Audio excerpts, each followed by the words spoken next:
It's pretty much a given for most wrestlers that at some point you're going to turn heel. After all, it's just part of the business, and if you want to have as much longevity as possible, it's sometimes a necessity. But that shouldn't suggest that every wrestler in WWE has found themselves having to turn to the dark side. No, some have gone through their entire runs there firmly on the side of the good guys. And it's those people we want to look at right now, starting with Rey Mysterio. Now really, it should seem obvious why Rey Mysterio has never turned heel in WWE. Hell, why would you turn him when he's consistently been one of your most over stars?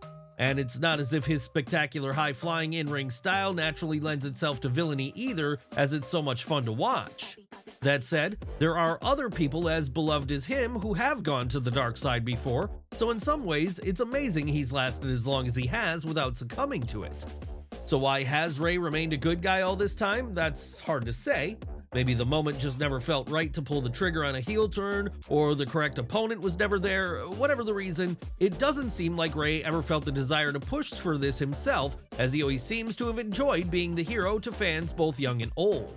So much did he enjoy it, in fact, even during the period he left WWE in the late 2010s and went to places like AAA and Lucha Underground, he remained a face there too.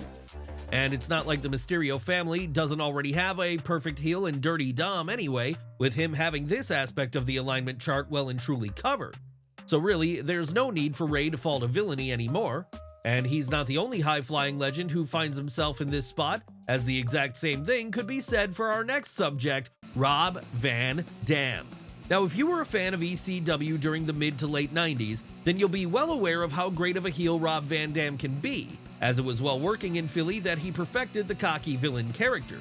Still though, even when he was doing everything he could to get booed there, so entertaining was the Battle Creek native, there was always a contingent who were behind him in everything he did. And this contingent apparently followed him over to WWE once he joined that company during the invasion in 2001, as pretty much immediately upon his arrival there, he'd be welcomed like a hero. Seriously, so beloved was he back at the turn of the millennium, it didn't matter if he was part of the heel alliance, fans loved him anyway, making him one of the only baby faces of that entire group. And after the invasion angle ended, RVD would continue to be a babyface in WWE, as precisely no one wanted to boo him. No, they only wanted to get behind Mr. Monday Night as he rose up the ranks, eventually to the point of winning the WWE title from John Cena in 2005. And every time he's made a cameo appearance in the years since, whether that be on Raw or SmackDown, it made no sense for him to come in as a heel because no one wants to jeer the returning legend. So for that reason, we can't see Rob ever being a bad guy in WWE at this point, just as we can't see our next subject ever being a bad guy should he ever make another cameo return there, the one, the only, Ricky Steamboat. But then it's not just WWE we can't see Ricky Steamboat ever turning heel in. No, we flat out can't see it happening anywhere. And that's because he's one of the only people who has never turned heel throughout his entire career run. Obviously, in the WWF specifically then, this made him the perfect guy to spend a big part of the 80s feuding with the likes of Randy Savage and Don Morocco. And it also made him the perfect guy to be the one to take the Intercontinental title from the Macho Man during their show-stealing performance at WrestleMania 3. Sure, there was an argument to be had that when he left the WWF and then returned again in the early 90s, you could have gotten away with trying to repackage him as a bad guy, but the truth is, we're glad this never happened, as we prefer Ricky being that one notable name who never turned no matter what. It gives him a special vibe that no other performer of his era has. And with him now being in his 70s and only making the most occasional of appearances, it makes no sense to take that vibe away from him today. No, we fully expect the Dragon to go the rest of his life as a babyface at this point, and we fully expect him to be remembered as one of the greatest heroes, not only of WWF, but of wrestling in general for that very reason. After all, who else can say they've done it the way he has, especially during his main WWF run? It would have been so much easier for him to reach the top if he'd chosen to turn on Hulk Hogan at some point and get a major program with him. But Ricky never did that. And he's not the only Golden Era star who always stayed on the side of good guys either, because the exact same thing could be said about our next subject, Tito Santana. Yes, Tito Santana was hugely over with fans back during the 80s. So over was he, in fact, he'd become a two-time Intercontinental Champion during his time in WWF. And when he wasn't wrestling in singles action, he was also dominating the tag team division as a two-time champion there, too. Of course, a big part of the reason Santana was able to reach the point he did under Vince McMahon's employ was because for as long as he was there, he always remained firmly on the side of the good. That's right, no matter how tough things might have gotten for him, the Texan never fell to the dark side. Hell, even when he changed gimmick and started playing the El Matador character during the early 90s, he still portrayed it in a babyface manner. And that meant his fans would constantly remain by his side and constantly root for him to win. Could Tito have ever been turned heel? Sure, we guess. Like with Ricky Steamboat, it would have been possible. But then like with Ricky Steamboat, why would the company want to turn him when no fans were asking for such a thing? No, the reality is the best thing for him was always to remain a surefire babyface. And it appears this attitude has remained with Santana in real life too, as since retiring from the ring, he has babyfaced it up even further by becoming a school teacher in his current home state of New Jersey. But let's move away from the men for a moment because it's not just them who have had forever babyface runs in WWE. No, on occasion the same has happened over in the women's division, and one of the most prominent examples of this can be found in our next subject, Kelly Kelly. Yes, if you were watching WWE during 2006 to 2012, then you'll no doubt remember Kelly Kelly, as she was a heavily focused upon performer back then. Sure, she wasn't exactly a maestro in the ring, but with this firmly being in the middle of the Divas era, she didn't have to be. What she did have, though, was a real-life likability with a lot of charisma, and this made her a natural babyface with fans, so much in fact that it appears the idea of turning her was seemingly never considered. Yes, despite most of the divas during the late 2000s and early 2010s getting that inevitable villain run, this never happened in the case of Kelly Kelly. Instead, she always remained true to her initial babyface roots. It didn't matter if she was working as part of Extreme Exposé and the WWE CW brand, or having a run as Divas Champion on both Raw and SmackDown. Fans evidently didn't want to boo the Jacksonville native, and so, for that reason, they were given no reason to boo. Unfortunately for Kelly Kelly, though, you could argue this lack of a heel turn shortened her run in the long term, as by the time she was 6 years into her career in WWE, she'd have decided to leave the wrestling business. Could she have gone on for longer if a villain switch was on the table? We're sure she could have, but then it doesn't seem like she was too eager to do this. After all, every time she's returned for a cameo role since retiring, she's shown no hints of heel tendencies. So we're only left to assume that this just wasn't a path she wanted to go down, and that it isn't a path WWE wanted to push her down either. When it comes to our next subject, though, we could see a heel run in him if he ever returns to WWE again himself. Until that point, though, Matt Riddle will remain on that list of eternal babyfaces for the company. Yes, believe it or not, Matt Riddle has never once played a heel in the promotion, not while he was on NXT, not while he was on Raw, and not while he was on SmackDown either. And this might seem strange at first glance because it's highly unusual for such a thing to happen with a modern-day superstar. But then when you think about it, you realize it makes all the sense in the world for Riddle to have remained a babyface for his entire run there, as he's basically a modern-day equivalent of Rob Van Dam in many ways. And with RVD also being a guy who never fell to the dark side while he was working for WWE, it works for Riddle to have done the same. Of course, as we mentioned a moment ago, though, there's still the chance this could change in the future, as while he may no longer be a part of WWE at the moment, should Matt ever return, we could easily see him turning on someone like his old partner Randy Orton.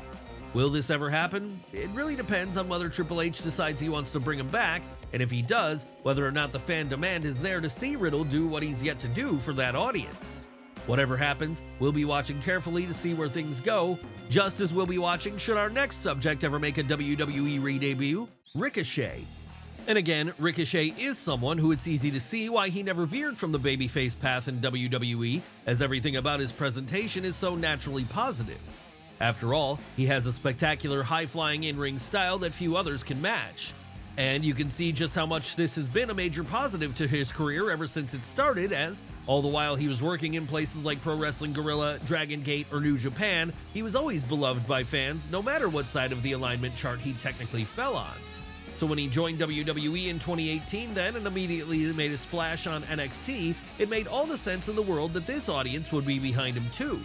And behind him they would stay, as he won the North American Championship, had a brief tag team run with Aleister Black, then moved up to the main roster.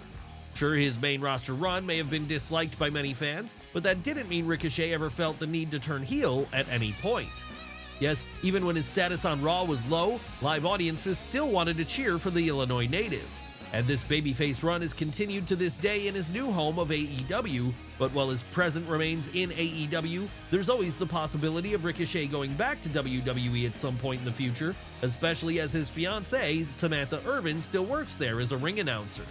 The only question is, if he ever does make a comeback, will that be the time he decides to turn heel? We guess we'll just have to wait and see. One person we won't have to wait and see what happens with as time goes on, though, is our next subject, as he's now sadly passed away. Who are we talking about here? Why, the Ultimate Warrior, of course. That's right, the Ultimate Warrior was a top star for pretty much his entire run in WWF.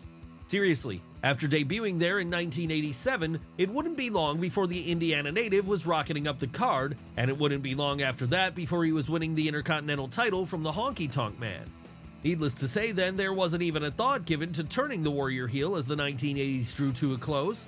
No, if anything, Vince McMahon wanted to go even further with him as a face, because at WrestleMania 6 in April of 1990, he'd actually book him to beat Hulk Hogan clean, and in the process become WWF's new de facto top babyface.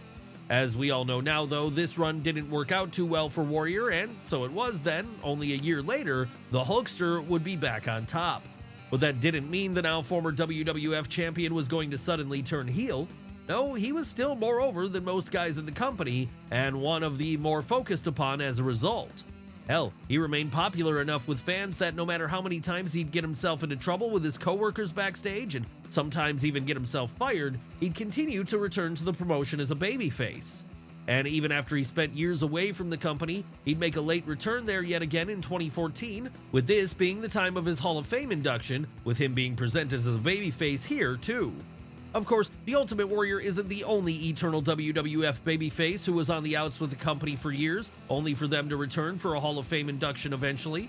No, the exact same story would ultimately play itself out with our next subject too, Bruno Samartino. But then, to be fair, who in their right mind would turn Bruno Samartino heel? After all, back during the 60s and 70s, he was by far the most over babyface in all of Vince McMahon Sr.'s WWF. In fact, we're pretty sure if the promotion had so much as tried to turn the Italian Superman to the side of the villains during this time, the crowd would have outright rejected it. All of this is to say then, during both his first and second world title runs, Bruno never once even considered leaning into his darker side. No, he was nothing if not a paragon of pure virtue, someone who young kids and adults alike could look up to at all times. And even during his later years when he was no longer the champ and was instead serving as more of a part-time legend in Vince McMahon Jr.'s WWF, he'd still remain firmly on the side of the good guys, as it made even less sense to turn him heel then, given how important he was to the company's history. But not every person we're looking at today initially made their name in WWE. No, some got started out in WCW instead. And if you need a perfect example of this being the case, you only have to look to our next subject, Bill Goldberg. Sure, we know that following his hugely successful initial babyface run down in Atlanta during the late 90s, WCW made the decision to turn Goldberg into a villain. And considering this one didn't go down well with most fans, it's fortunate that he would never turn heel during his time spent in WWE. Of course, Bill's first run in his new home between 2003 and 2004 never quite went according to plan, as there he was so poorly used, it almost completely undid the aura he'd built up previously. Still, while this might have been a bad run, it did at least see the Tulsa native remain a babyface throughout it, and when he'd return again in the mid-2010s, he'd still continue to fill such a role.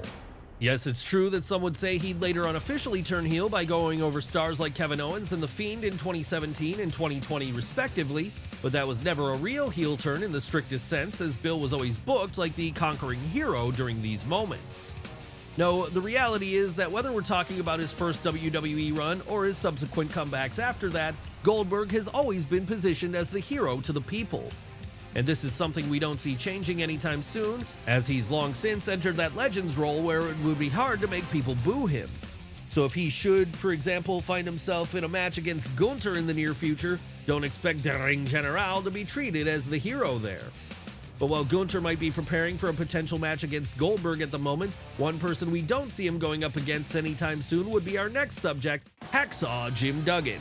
And that's because Dugen has long since retired from the ring, with his last match happening back in 2017. Of course, he's not remembered for his later indie appearances much today, though. Rather, what he's best remembered for is his time in WWF during the golden era of the 80s, where he was always positioned as one of the promotion's top babyfaces, just one rung below the likes of Hulk Hogan and the Ultimate Warrior. Could he have been an effective heel back then? Probably not, as his patriotic American gimmick was tailor-made for fans to cheer for him. Really, for him to turn heel, he would have had to have done something drastic, like denounce the US and join Team Canada, something that actually did happen in WCW. Still, at least nothing like this was ever done under Vince McMahon's watch, as the boss knew all too well that to switch Jim Duggan to the evil side of the alignment chart would be a bad decision, as fans never wanted to boo him. Even today, in fact, if he ever makes a cameo appearance on Raw, you can be guaranteed fans will get behind the New York native, with them usually throwing out a few hoes in his honor. Seriously, so eternal of a babyface was Jim in WWE that back in the mid-2000s when he entered into a feud with Eugene, it was Eugene who was portrayed as the heel. And this just goes to show then that Hacksaw truly is one of the most natural babyfaces in all of wrestling history. But then, Jim Duggan isn't the only Golden Era star who never turned heel during his run in WWE. No, the same applies to our next subject too, Coco Beware. Sure, he might not be that celebrated by fans today as he was at the time, but for a period during the 80s and early 90s, he was a pretty popular act in the WWF. That said, this shouldn't come as too much of a surprise though, because with his colorful hair and his trusty macaw Frankie by his side at all times, he was exactly what the younger demographic watching at the time were looking for, a real family-friendly character. And while as time went on, fans' desire to see Coco do his thing might have waned, it doesn't seem as if there was ever any real consideration given to turning him heel, even if this might have freshened up his character a little bit. Why was this? Well, that's probably because it would be hard to turn a guy who brings his pet bird down to the ring with him into a villain, and even when he started teaming with Owen Hart in 1992 as part of High Energy, he remained on the side of the good guy. Yes, it seems like the WWE Hall of Famer was simply never destined to be a bad guy, as fans fell in love with his personality and never wanted to boo him at any point. Maybe if he stuck around in the promotion a little longer, he could have found a way to freshen things up by turning heel. Sadly though, with him leaving the company in 1994, he would never be able to do this. But then the same thing could be said for everyone we've looked at today, as even if it might be a rare feat, they've each proven that you really can remain a babyface for the long haul.